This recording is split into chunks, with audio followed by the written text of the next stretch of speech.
नमस्कार विद्यार्थियों, मैं मुकेश साहू मेवाड़ी के पवनदरा भिलवाड़ा से आप सभी विद्यार्थियों का एक बार फिर से हार्दिक स्वागत अभिनंदन करता हूं।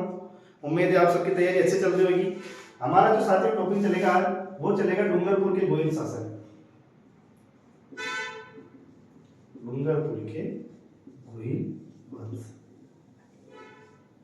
अब आप सोच रहे होंगे साथियों ये टॉपिक कौन सा ले लिया। ये टॉपिक वो है जो बहुत ही कम किताबों में आपको समझाया जाता है, लेकिन बहुत ही आसानी तरीके से इसमें से मैं आपको आधे घंटे 1 घंटे क्लास लगेगी, जिसके अंदर डूंगरपुर के गोहिल वंश समाप्त हो जाएंगे।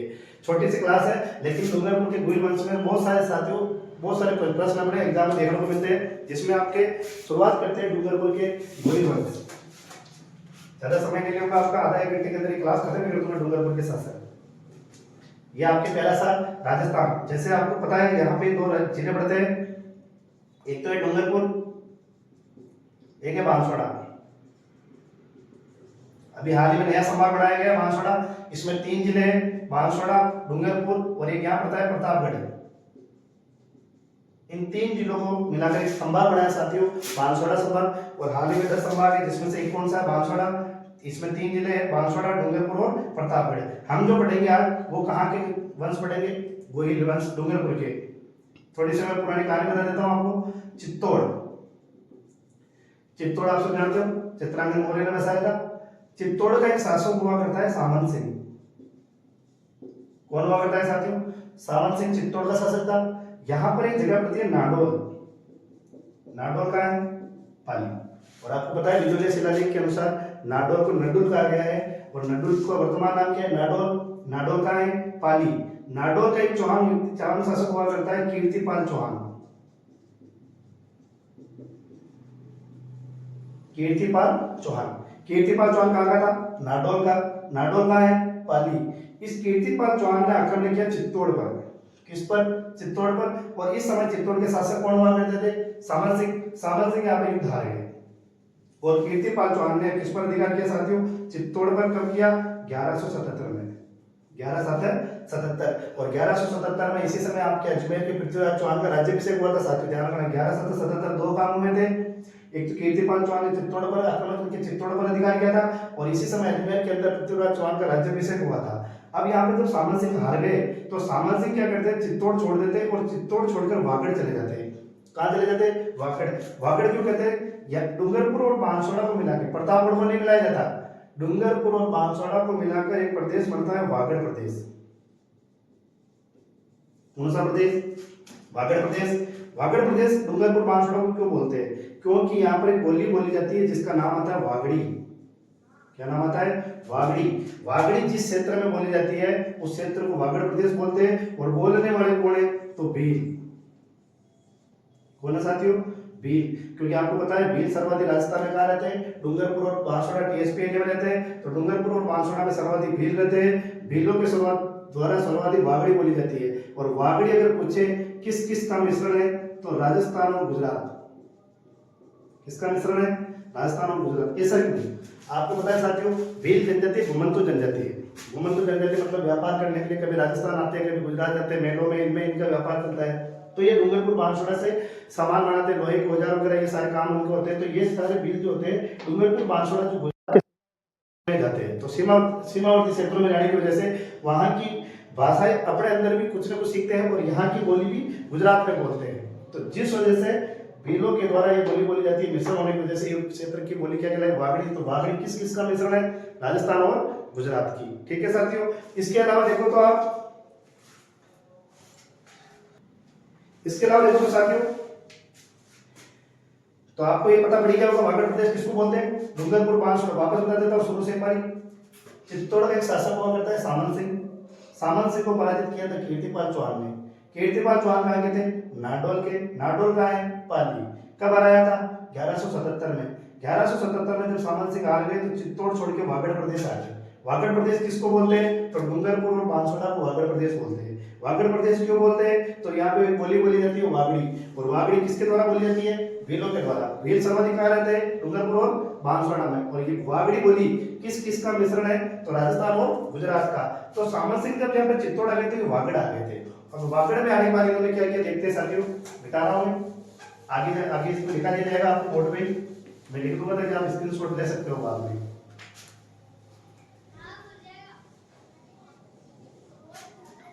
अब ये आपके क्षेत्र है वागड़, यहां पे आए सामंत सिंह। कौन आए? सामंत सिंह कहां गए? वागड़ आ गए। वागड़ के अंदर 1177 के अंदर एक वंश की स्थापना करते हैं। कौन से वंश की? गोहिल वंश की। तो डूंगरपुर के अंदर गोहिल वंश का ये जो स्थापना की थी डूंगरपुर के आसपास क्षेत्र में की थी। तो वागड़ क्षेत्र के या डूंगरपुर में गोहिल वंश के संस्थापक मूल पुरुष आदि पुरुष किसको कहेंगे? सामंत सिंह को। सामंत सिंह ने स्थापना कब करी थी? 1177 में। कौन से वंश की करी थी? गोहिल वंश की। सामंत सिंह ने जो राजधानी बढ़ाई साथी बड़ौदा को बढ़ाई। क्या बढ़ाई? बड़ौदा। बड़ौदा वर्तमान में कहां चला गया? आपके गुजरात में चला गया। लेकिन उससे सबसे पहले डूंगरपुर के गोहिल शासकों के लिए पूछे राजधानी कौन सी है, तो बड़ौदा है। और बड़ौदा कहाँ है? गुजरात में। ठीक है साथियों, यहाँ पर समझ में आ गई। अब जब सामंत सिंह बड़ौदा में बैठे हुए थे तभी यहाँ पे क्या होता है? गुजरात का एक शासक होता है भीमदेव चालुक्य। ये नीचे लिख देता हूँ, आराम से सुनना कहानी साथियों। लिखने से पहले 2 बार लिखने से पहले इस कहानी को आप आराम से सुनना। एक ही बार में आपको याद रहेगी। शांति में एकांत में बैठना, एयरफोन लगाना, जो भी अगर लाइब्रेरी में हो तो बहुत शांति से इस कहानी को सुनना, एक ही बार में याद रहेगी। ठीक है। सामंत सिंह डूंगरपुर है। 1177 में गोहिल वंश की स्थापना की। राजधानी क्या बनी? बड़ौदा। अब जैसे ही यहाँ पे बड़ौदा राजधानी बनी, यहाँ पर एक रियासत पड़ती है गुजरात में। गुजरात के अंदर एक वंश पड़ता है चालुक्य वंश। कौन सा वंश? चालुक्य वंश।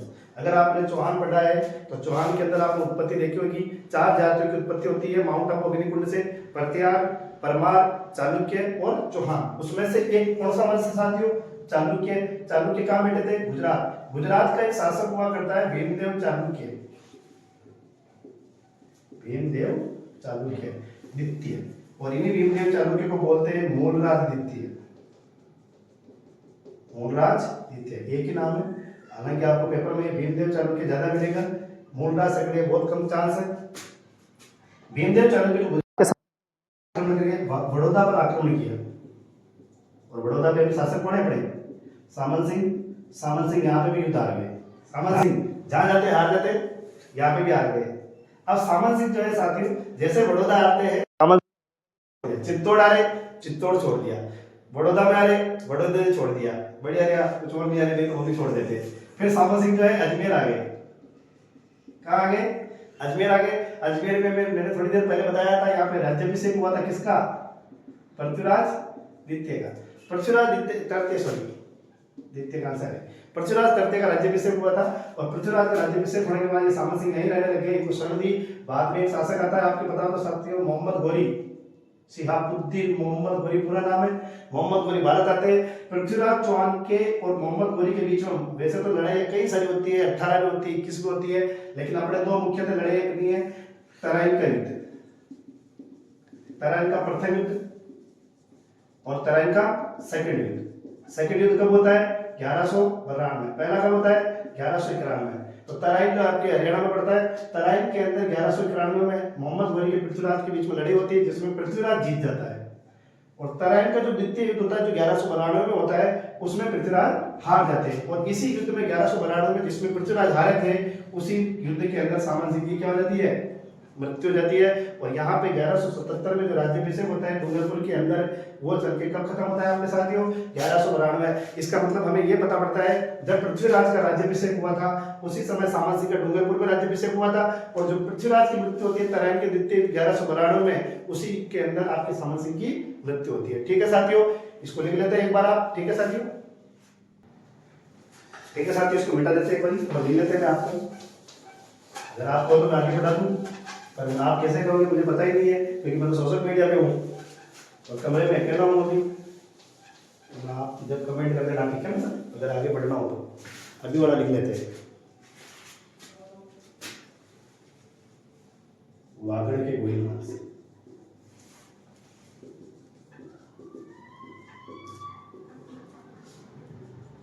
वागड़ प्रदेश किसको बोलते हैं साथियों? डूंगरपुर, बांसवाड़ा। वागड़ प्रदेश में कौन सी बोली बोली जाती है? वागड़ी।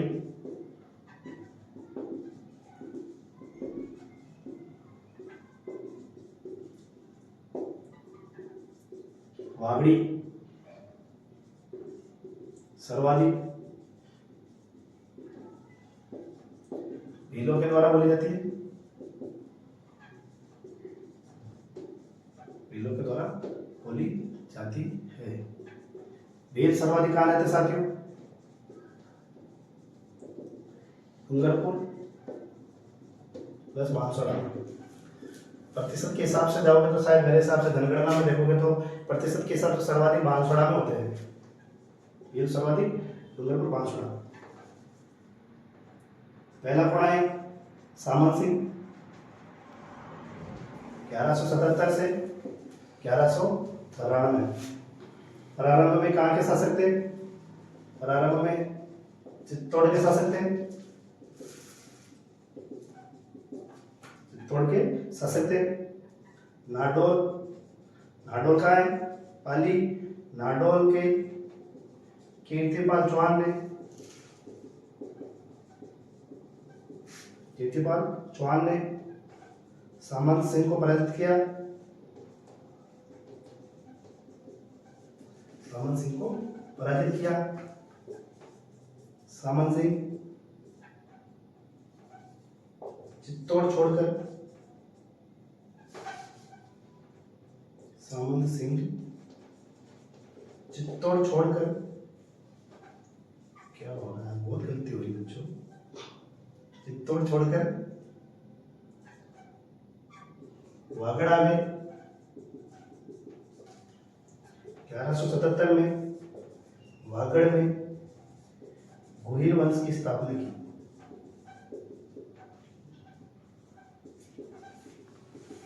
स्थापना की तो ये क्या हो जाएंगे आपके? गोहिल वंश के डूंगरपुर में, डूंगरपुर में गोहिल वंश के संस्थापक व मूल पुरुष। एक ही बात के ना, ठीक है, ये आपके समझ में आएगा। मैं बीजा लिख देता हूँ, एक बार देख लीजिए आप। ठीक है,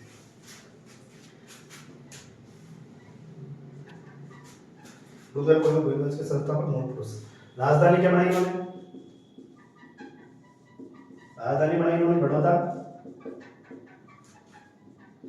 इस समय अगर राइटिंग समझ में नहीं आ रही तो साथियों कोई बात नहीं, थोड़ी सी इसको आप आवाज से थोड़ा पहचान लेना, क्योंकि अगली बार आपकी राइटिंग सुधार दी जाएगी। क्योंकि अभी मेरे पास इंक भी कम है तो थोड़ी समस्या हो रही है।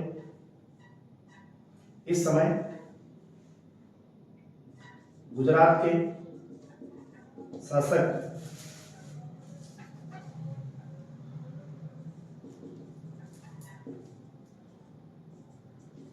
गुजरात के ऐसे कर लो चालुक्य वंश के शासक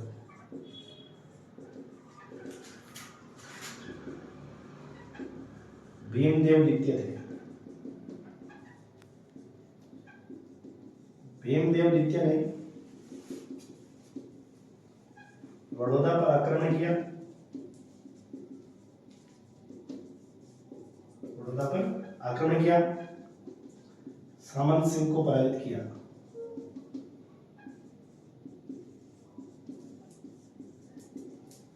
एक लाइन एक लिखा देता हूं साथी यहीं पे। भीम सिंह द्वितीय ने, भीमदेव द्वितीय ने बड़ौदा आहड़ के सामंत विजयपाल को सौंपा। ये नाम याद रखना, विजयपाल को सौंपा। ये लाइन मैं निकाल रहा हूं। तो ये भीमदेव द्वितीय जब सामंत सिंह को लाया था तो आहड़ से व्यक्ति को बुलाया था विजयपाल को, और विजयपाल को क्या सौंप दिया था? आहड़। और इसी विजयपाल के जो वंशज थे वो ये आहड़ के होने की वजह से इसके वंशज आहड़िया कहलाए थे। आहड़िया ना, हाँ। तो यहाँ ले लेते हैं सामंत सिंह पराजित किया। सामंत सिंह वागड़ छोड़कर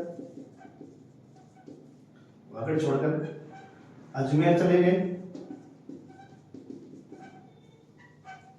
अजमेर चले गए जहां पृथ्वीराज चौहान तृतीय ने इन्हें शरण दी। तराइन के द्वितीय युद्ध 1192 में सामंत सिंह पृथ्वीराज की तरफ से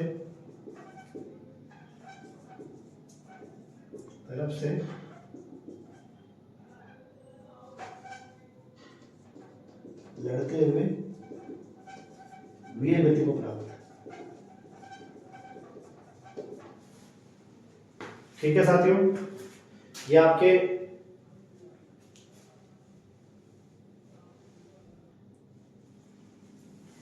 स्क्रीनशॉट लेना चाहते हो तो साथियों ले लो।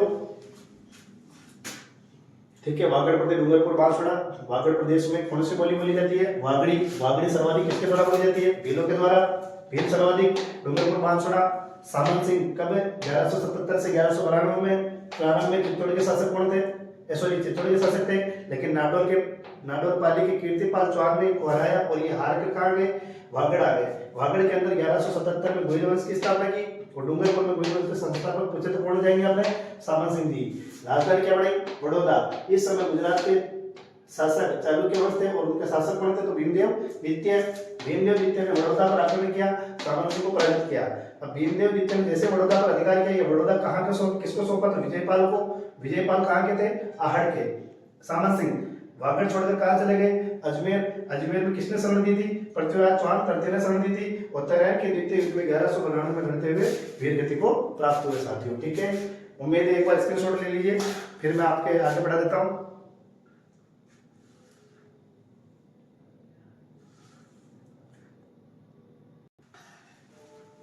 तो ठीक है साथियों, अब आगे की क्लास आगे लेंगे। अभी तो 15-20 मिनट की क्लास हुई है, मेरे कुछ काम है तो इसलिए मेरे फोन आ रहा है अर्जेंट। तो ठीक है साथियों, अगर अच्छी लगी वीडियो तो कमेंट करना ताकि मैं आगे की आपकी क्लास अपलोड कर दूंगा। जय हिंद, जय भारत।